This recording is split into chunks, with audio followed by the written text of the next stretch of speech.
Hai, Assalamualaikum warahmatullahi wabarakatuh. Balik lagi di YouTube channelnya Malam Misteri. Kali ini aku akan menceritakan sebuah kisah dari Bre@story di Instagram dengan judulnya Pada Larang Bandung 1996. Ini adalah salah satu atau kisah nyata temannya ketika sedang melintas di jalur Purwakarta Bandung pada tahun 1996.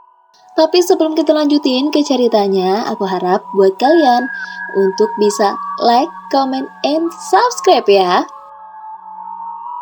Pada Larang Bandung 1996. Normalnya Purwakarta Bandung bisa ditempuh dalam kisaran 1-2 jam saja.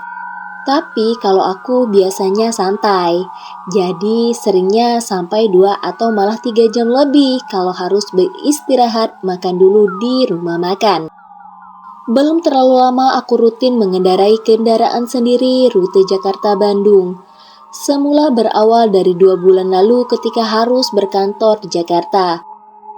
Sementara istri dan anak-anak tetap tinggal di Bandung. Sebelum berkantor di Jakarta, jarang sekali melewati jalur ini. Mungkin bisa terhitung dengan jari, karena memang aku dan keluarga berasal dari daerah Jawa Barat bagian timur. Jadi ya walaupun sudah 2 bulan, aku masih belum terlalu hafal secara detail jalan di rute ini. Biasanya aku selalu berangkat pulang ke Bandung Jumat malam, kemudian kembali ke Jakarta Senin subuh. Tapi kali ini sedikit berbeda, karena hari Jumatnya tanggal merah, jadi aku bisa pulang 1 hari lebih awal. Kamis malam sudah dalam perjalanan menuju Bandung. Bahagia yang sederhana adalah ketika bisa berkumpul dengan anak, istri, 1 hari lebih banyak dari biasanya. Oh ya, karena hari kerja berkurang 1 hari di hari Minggu, maka load pekerjaan jadi bertambah pada hari Kamis tadi. Yang biasanya bisa selesai kerja di kisaran jam 6 sore, kali ini baru bisa keluar kantor hampir jam 9. Tapi gak apa-apa, aku tetap senang karena bisa langsung pulang malam ini juga. Singkatnya, sekitar jam 10:30 malam, aku sudah keluar tol Jakarta Cikampek. Lalu melanjutkan melalui jalan biasa lewat Purwakarta. Dimulailah perjalanan yang menurutku agak menantang karena jalannya punya banyak tikungan, tanjakan, serta turunan ditambah sepi pula. Makanya aku berharap akan ada pembuatan jalan tol dari Purwakarta ke Bandung untuk mempersingkat waktu. Dengar-dengar wacana untuk itu sudah ada, semoga disegerakan. Gak tahu kenapa malam ini sepertinya udara lebih dingin dari biasanya. Entahlah, hanya perasaan saja atau memang sedang ada perubahan cuaca. Tapi walaupun begitu, aku tetap terus melanjutkan perjalanan. Aku mengendarai mobil semi jeep bermesin agak terlalu besar. Sengaja nggak menyalakan AC supaya beban mesin bisa lebih ringan dan memang udaranya sudah lebih dingin dari Jakarta. Jendelaku buka setengah, asap dari rokok yang aku hisap sepanjang jalan jadi bisa keluar dengan leluasa. Purwakarta sudah terlintas sejak sekitar 30 menit yang lalu. Kota yang gak terlalu besar, kota yang harus aku lalui untuk menempuh perjalanan dari Jakarta menuju Bandung. Menurutku, keramaian kota yang berakhir kutemui sebelumnya sampai di Bandung adalah Purwakarta. Selebihnya hanya ada beberapa rumah penduduk yang belum berdiri atau satu wilayah kecil. Jadi di jalan ini lebih banyak sepi daripada keramaian. Apalagi nantinya ada wilayah yang harus dilewati adalah kebun milik pemerintah. Sama sekali gak ada perumahan penduduk apalagi keramaian. Pedal gas gak aku tekan terlalu dalam. Kecepatan mobil dalam keadaan sedang. Jalan yang banyak kelok dan berliku memaksaku gak bisa lebih cepat lagi. Dengan pergerakan seperti ini, perkiraan sampai di Bandung sekitar jam 12 tengah malam. Entah sudah batang rokok keberapa yang aku nyalakan kali ini. Ku hisap dalam-dalam lalu mengepulkan asap yang banyak. Ditemani kopi yang sudah aku siapkan tadi. Keduanya membantu menghilangkan kantuk dan lelah setelah sudah seharian bekerja. Sepanjang jalan yang sudah kulalui, awalnya masih cukup banyak kendaraan lain yang melintas. Entah itu bis umum ataupun kendaraan pribadi dan motor. Tapi lama-kelamaan volumenya berkurang, hanya sesekali saja aku berpapasan dengan kendaraan lain, ya mungkin saja karena malam sudah makin larut. Sampai akhirnya aku merasa kalau jalan sudah benar-benar sepi dan kosong, sama sekali nggak ada kendaraan lain yang melintas berpapasan ataupun yang satu arah. Hanya kendaraanku saja yang deru mesinnya terdengar, hanya kendaraanku saja yang rodanya menggelinding melintas di atas jalanan aspal menuju Bandung. Beberapa tikungan yang sangat menantang aku sudah hafal. Ada satu bagian jalan yang konturnya sangat menurun ke bawah lalu menanjak tinggi menikung ke kiri. Aku sangat hafal bagian ini, bagian yang sedang aku lintasi. Sama dengan sebelumnya, bagian ini pun sangat sepi, sama sekali nggak ada kendaraan yang terlihat. Ditambah nggak ada sarana penerangan jalan umum, jadinya situasi amat sangatlah gelap. Penerangan hanya bersumber dari lampu kendaraanku saja. Jujur, di titik ini nyali agak goyang. Ngeri melihat sekitar yang sama sekali sepi, seperti nggak ada kehidupan. Aku lalu menginjak pedal gas lebih dalam untuk menambah kecepatan. Seingatku, setelah melewati jalan yang agak mengerikan tadi, nantinya akan masuk ke suatu daerah yang bernama Cikalong Wetan. Satu kota kecil yang hanya perlintasan, barisan pertokoan yang hanya beberapa ratus meter saja. Setelah itu kembali memasuki wilayah yang sepi. Sebentar lagi Cikalong nih, kalau ada warung masih buka, aku mau beli rokok dulu deh. Begitu pikirku dalam hati, karena memang bungkus rokok yang aku miliki sudah kosong. Tetap sama, beberapa kilometer sebelum Cikalong masih hanya ada kendaraanku saja yang melintas, sama sekali nggak ada kendaraan lain, motor sekalipun. Gila nih sepinya, baru juga jam 12 lewat. Memang aku terhitung lambat, jam 12 tengah malam aku masih di daerah Cikalong, jalanan sangat sepi, heningnya terasa sekali. Di sini aku mulai merasa ada yang aneh.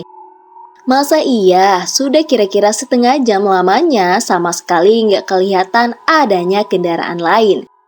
Baru kali ini merasa ada yang berbeda dalam perjalanan, tapi tetap berusaha mengabaikan. Berpikir karena mungkin memang sudah tengah malam dan aku sudah teramat lelah. Untuk membunuh sepi, aku menyalakan radio, berharap ada frekuensi Bandung yang sudah bisa ditangkap. Syukurlah ada satu frekuensi radio Bandung yang tertangkap, walaupun kurang jernih, tapi seenggaknya ada suara yang menemani. Jadi nggak terlalu sepi. Setelah radio menyala, suasana hati sedikit berubah. Yang tadi mulanya merasa was-was berangsur tenang, tapi ternyata hanya sebentar. Entah sudah berapa menit radio menyala, yang tadinya aku mendengarkan lagu-lagu slow hit 90-an tiba-tiba suaranya menghilang. Aku langsung memperhatikan radio, mencari tahu kenapa. Tapi ternyata nggak ada masalah apa-apa. Radio masih menyala dengan volume yang nggak berubah, tapi suaranya hilang. Kenapa nih radio? Aku bergumam sendiri. Karena aku sibuk memeriksa radio, kecepatan kendaraan jadi melambat. Tapi radio tiba-tiba bersuara lagi, syukurlah. Beberapa saat lamanya aku kembali tenang karena sudah ada suara yang menemani lagi. Tapi kemudian aku sadar karena kalau ternyata radio nggak lagi memutar lagu-lagu slow hit 90-an. Loh, ini lagu apa? Musik apa? Iya, aku sama sekali nggak mengenal lagu yang sedang diputar. Tapi setelah aku memperhatikan lagi, ternyata lagu yang sedang kudengar ini adalah tipe lagu yang sudah kuno. Mungkin lagu tahun 1960 sampai 70-an. Sangatlah retro, tipikal lagu yang dulunya diputar menggunakan piring hitam. Memang benar begitu, aku pikir mungkin hanya satu lagu ini saja dan selanjutnya akan kembali memutar lagu-lagu masa kini. Tapi ternyata enggak. Lagu kedua dan selanjutnya tetap memutar lagu-lagu zaman dulu. Lagu masa lalu dengan aransemen kuno, aku jadi merinding mendengarnya. Apakah aku langsung mematikan radio? Walaupun aku merinding, aku tetap mendengarkan, terdorong oleh rasa penasaran juga. Nah, setelah sibuk dengan radio, aku jadi lupa memperhatikan jalan. Seharusnya aku sudah masuk wilayah Cikalong Wetan. Tapi sampai lebih dari 15 menit lamanya, aku belum melihat ada tanda-tanda akan memasuki wilayah itu. Yang masih terlihat hanya gelap, pekat, tanpa penerangan. Kanan kiri nggak ada bangunan sama sekali kecuali pepohonan yang berdiri nggak terlalu rapat. Aku terus memperhatikan jalan ditemani lagu klasik dengan aransemen kuno, menembus gelap dan sepinya jalan menuju Bandung. Diam dan hening menggerayangi suasana. Aku terpaku dalam pikiran bisu sambil terus menjaga kendaraanku untuk tetap berada dalam jalur aman. Di tengah suasana yang mulai menggoyahkan nyali, tiba-tiba dari kaca spion aku melihat ada pantulan cahaya dari belakang. Syukurlah, akhirnya ada mobil juga, ucapku dalam hati. Aku sedikit bersyukur ketika akhirnya ada juga kendaraan yang datang dari belakang. Jadi nggak sendirian lagi. Lampu kendaraan di belakang ini sudah terlihat walaupun jaraknya masih jauh. Masih kelihatan nggak terlalu terang. Sinar lampunya satu pasang. Karena itulah aku bisa memastikan kalau itu adalah kendaraan roda 4 ataupun lebih. Aku mempertahankan kecepatan, menjaga supaya nggak terlalu cepat atau melambat. Penasaran dengan kendaraan di belakangku ini. Pelan amat nih mobil. Iya, mobil di belakangku ini terlihat pelan. Aku yang menunggunya supaya mendekat jadi cukup lama menunggunya. Tapi lama-kelamaan dia mempercepat lajunya. Jadi makin mendekat ke arahku. Terus makin mendekat dan makin mendekat lagi. Perlahan tapi pasti sampai akhirnya mobil ini sudah persis berada di belakang. Keadaan sangat gelap, walaupun sudah berjarak sangat dekat, tapi aku sama sekali belum bisa melihat bentuknya dengan jelas. Tapi aku bisa memastikan kalau ukurannya lebih besar dari kendaraanku. Itu terlihat dari cahaya redup kedua lampunya. Iya, kendaraan ini lampu depannya nggak seterang kendaraan normal, bisa dibilang sangat redup.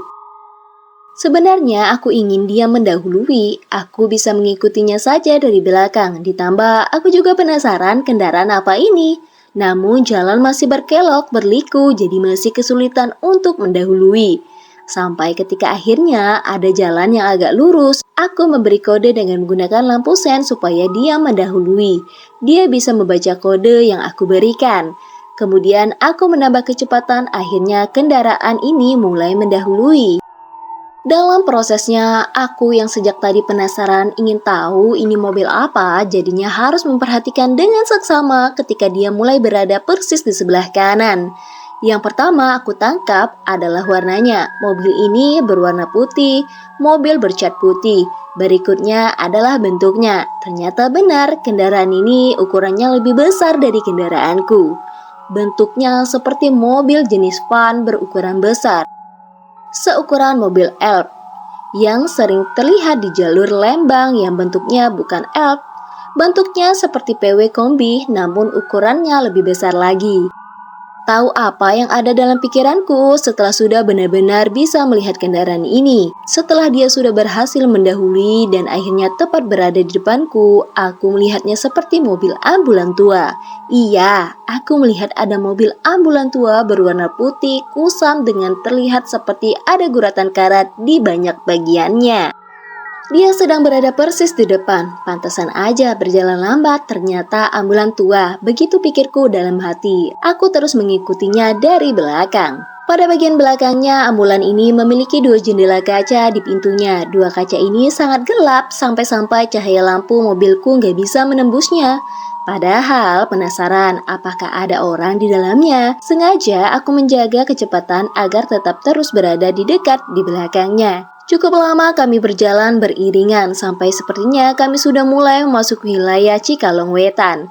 Aku jadi teringat kalau aku ingin membeli rokok, makanya mulai melambat laju kendaraan dan mulai memperhatikan pinggiran jalan kalau ada warung atau toko kecil yang masih buka.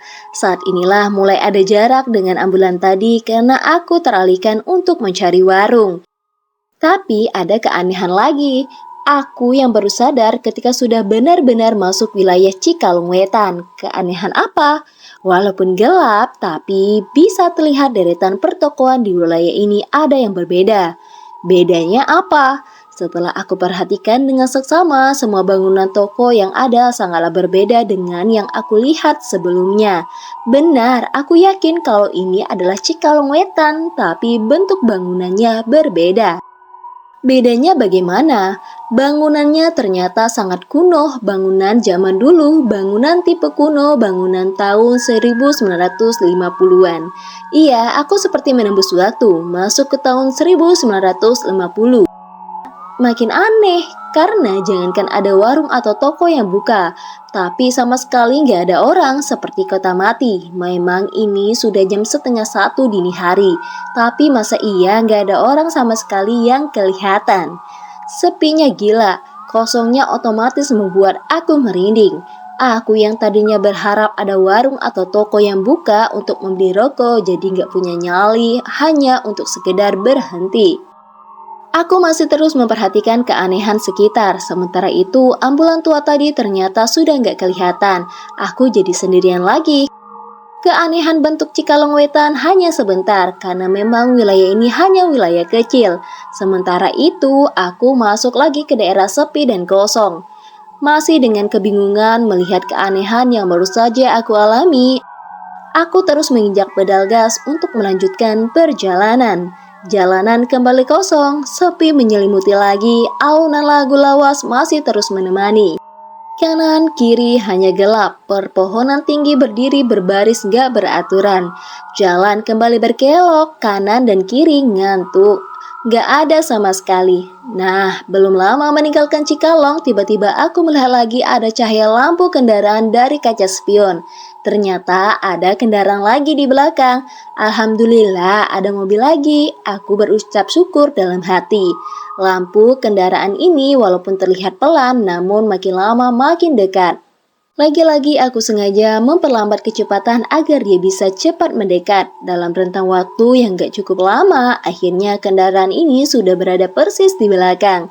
Sepasang lampu redup yang bentuk jenis kendaraannya masih belum bisa aku lihat dengan jelas. Seperti ketika dengan ambulan tua tadi, aku sengaja memberikan kode supaya kendaraan ini juga mendahului.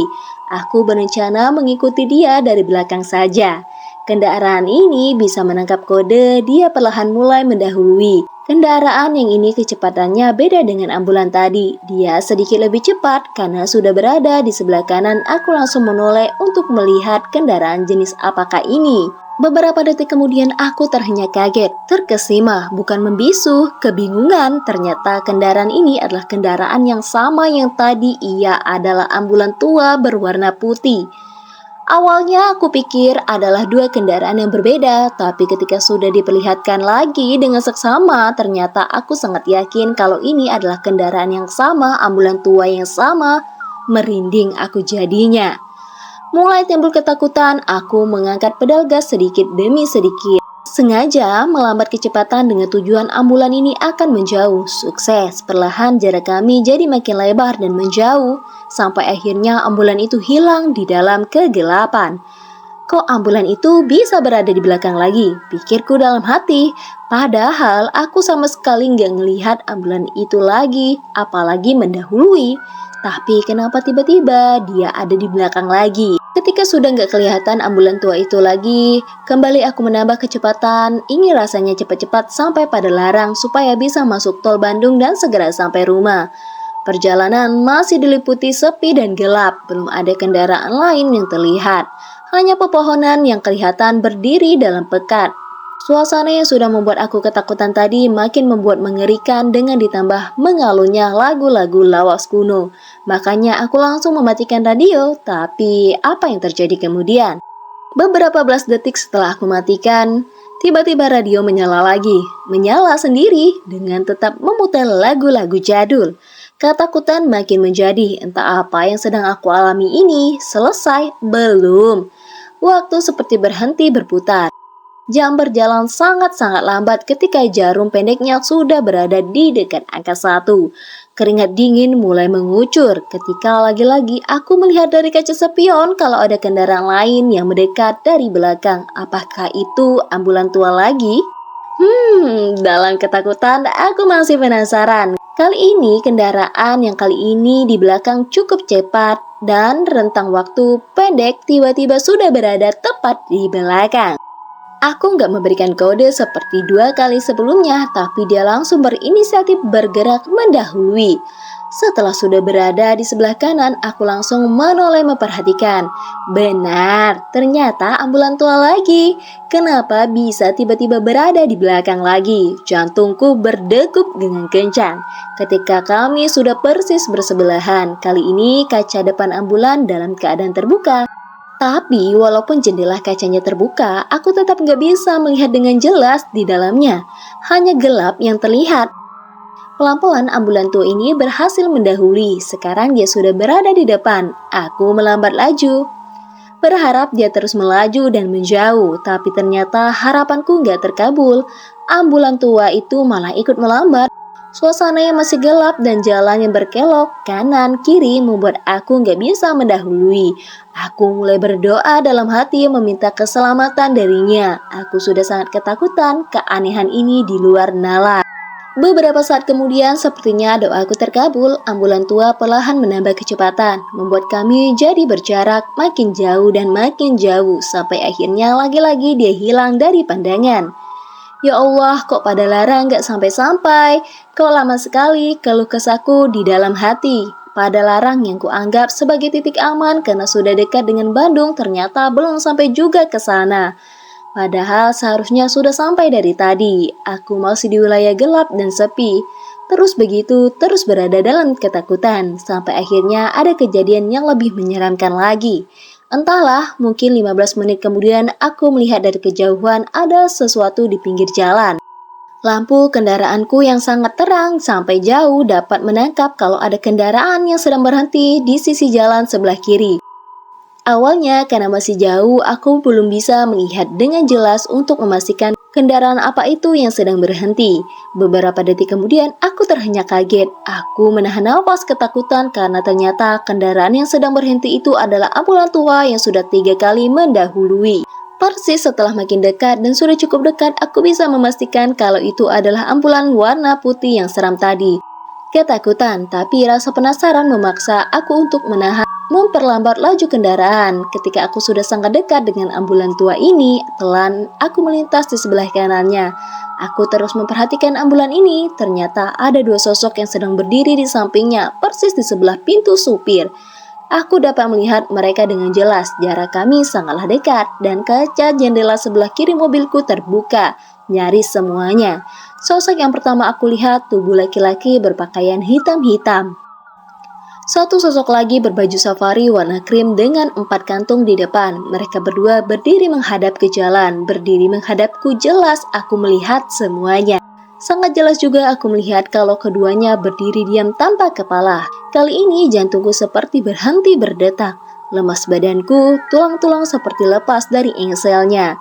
Saat itulah aku menginjak pedal agak dalam, membawa kendaraanku melaju kencang sambil terus berdoa di dalam diam ketakutan. Tuhan, aku terus berdoa dan berharap supaya ambulan seram itu gak muncul lagi dari belakang. Doaku pun terkabul ketika akhirnya aku melihat mulai ada bangunan di kanan kiri jalan. Aku memasuki kota Padalarang. Dan selesai sudah keseraman ini. Gimana nih gengs ceritanya menurut kalian semua? Kalian boleh banget menulis pendapat kalian tentang cerita ini di kolom komentar yang ada di bawah ya gengs. Dan kalian juga bisa menuliskan cerita menyeramkan kalian atau kisah nyata kalian tentang cerita horor di kolom komentar yang ada di bawah ya gengs. Dan buat kalian yang baru gabung di channel YouTube aku, jangan lupa like, comment, and subscribe ya. Tunggu cerita horor selanjutnya di Malam Misteri. Wassalamualaikum warahmatullahi wabarakatuh.